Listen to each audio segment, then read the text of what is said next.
Dear students, myself Dr. Manisha Mathur, Associate Professor Botany Department, SPC Government College Ajmer. आज हम पढ़ेंगे tylosis के बारे में। टाइलोसिस क्या होते हैं? सबसे पहले मेल्फिगी ने 1686 में बैलून शेप्ड स्ट्रक्चर्स को वेसल्स के ल्यूमन में देखा और इनको नाम दिया टाइलोसिस। टाइलोसिस जो है एक ग्रीक वर्ड से बना हुआ है, थाइलन मीनिंग बैग और कंटेनर। तो मेल्फिगी ने for the first time reported the balloon shaped sacs in the lumen of vessels of heartwood and he named it as tylosis based on the Greek word thylin meaning bag और container। Tylosis जो होते हैं वो एक bag like structures होते हैं जो कि वेसल्स के पिट में से पास की जो पैरेन्काइमा सेल्स होते हैं, वेसल्स के जो पास में पैरेन्काइमा सेल्स होते हैं, उनसे टाइलोसिस का निर्माण होता है।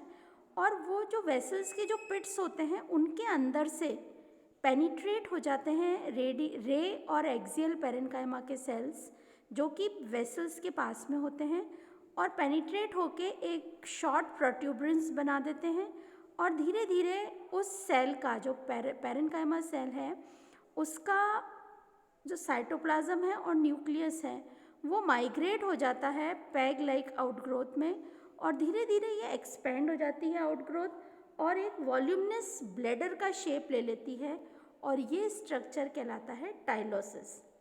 अब जैसे जैसे टाइलोसिस बड़ा होता जाता है ये जो अपना इसका जो ओरिजिनल पैरेन्काइमा सेल है जिससे ये ओरिजिनेट हुआ उससे डिटैच हो जाता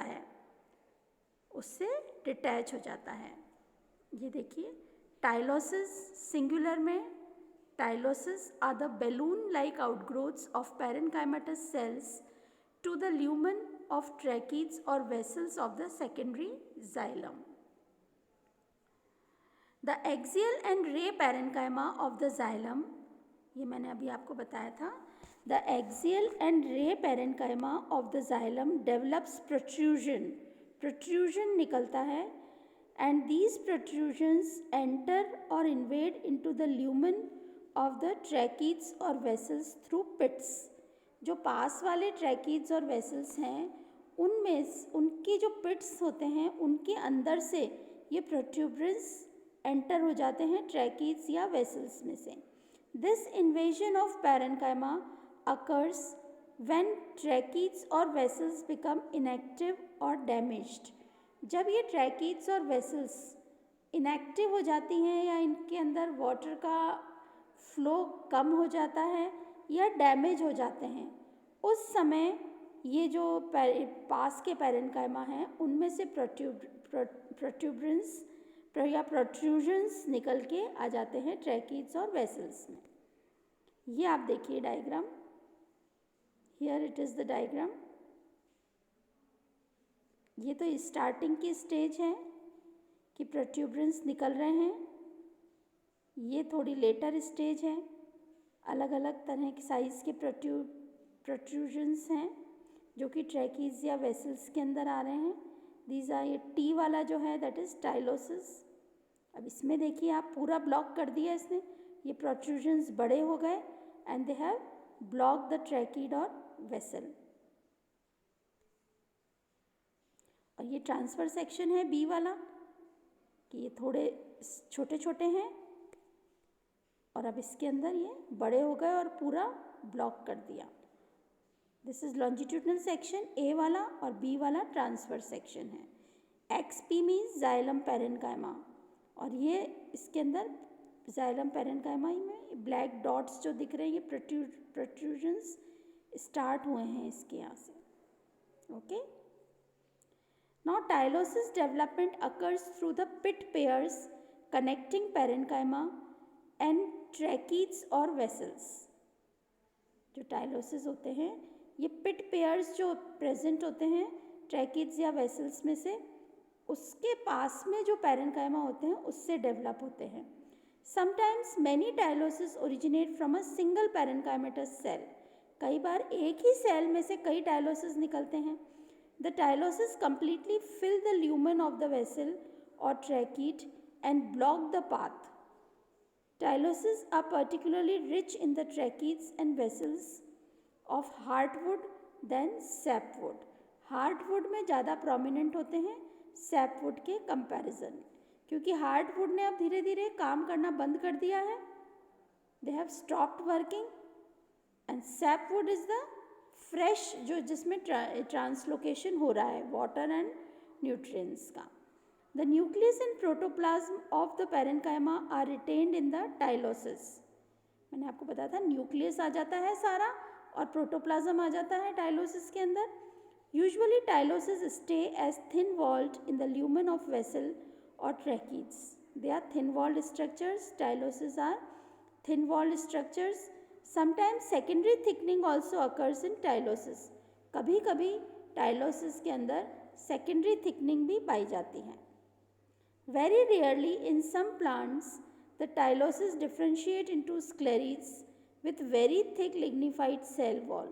कभी कभी very rarely टाइलोसिस के अंदर स्क्लेरिड्स में डिफ्रेंशिएट हो जाते हैं with very thick and lignified wall.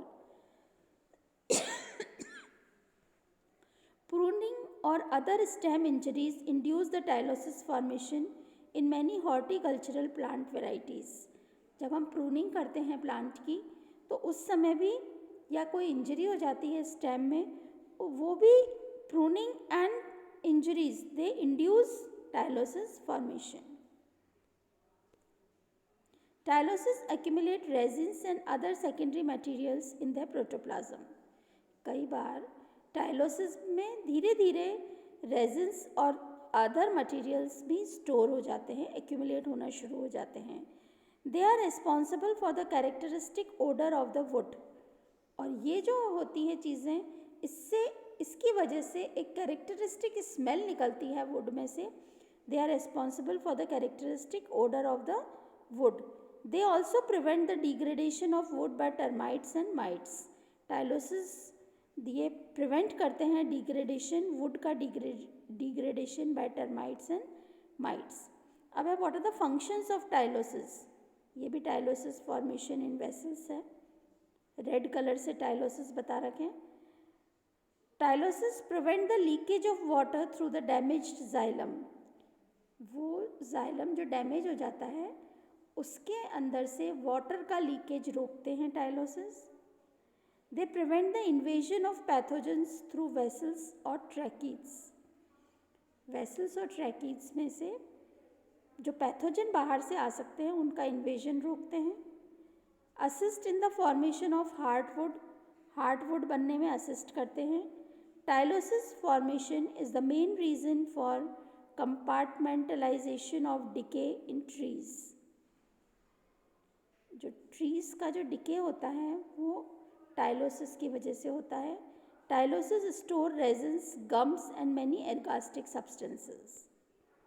These ergastic substances give the wood a characteristic odor which helps in identification of that wood.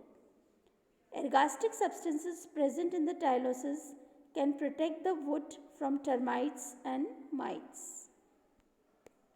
ये आप देख सकते हैं टाइलोसिस फॉर्मेशन इन वेसल्स में टाइलोसिस फॉर्मेशन किस तरह से हो रहा है.